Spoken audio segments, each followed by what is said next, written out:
Our 30 years plus of experience has led us to believe that the best way for a player to become a great hitter is for the player to train to eliminate hitting pop-ups and infield grounders. To see why we believe this, take a player's batting statistics for a year and change the outstay experience from hitting pop-ups and infield grounders to hits. See what it does to their batting average. So why do players hit so many pop-ups and infield grounders? Some will tell you it's because the ball is moving. But when we watch players hit balls off of a tee, we see players hitting pop-ups and infield grounders when the ball isn't moving. We believe it's because of the way many young players are trained to hit. It is commonplace for a young baseball or softball player to spend the early years of their playing career learning to hit by being instructed on what to do with their feet, legs, hips, shoulders, and to throw their hands toward the ball. They don't receive any conditioning and training on how to control delivering the sweet spot of their bat to the ball with precision.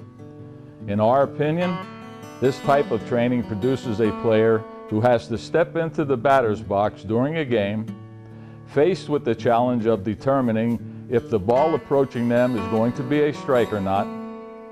If it is a strike, are they going to swing at it or not? And if they are going to swing at it, they are programmed to think through what they need to do with their feet, legs, hips, etc., while they are swinging their bat.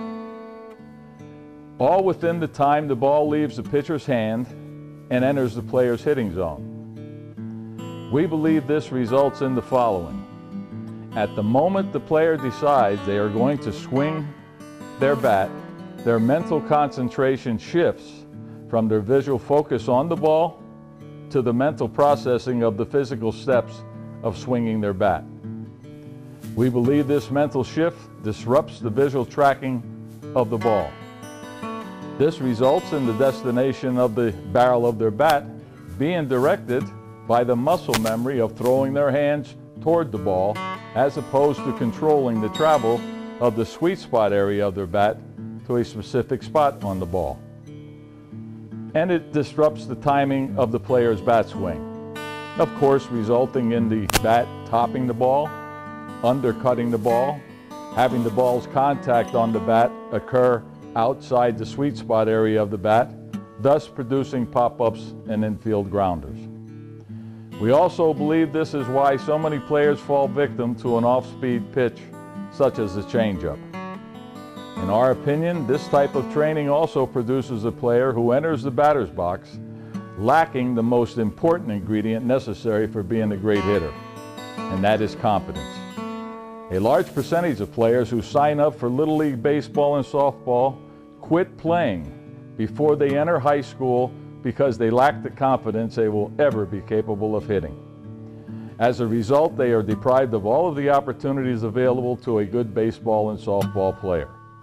Our program for training young baseball and softball players to hit begins with developing the physical capability and the confidence that they can deliver the sweet spot area of their bat to the center line of a pitch ball. And then we develop the power to drive the ball out of the park. We look at it this way. What difference does it make what the feet, legs, hips, arms, and shoulders are doing if the bat doesn't make effective contact with the ball? Most of what the feet, legs, hips, etc. contribute to a hit doesn't come into play until after the bat-to-ball contact transpires. We believe the most effective way for a young player to acquire confidence they can perform a skill is to allow them to conquer each component of the skill separately.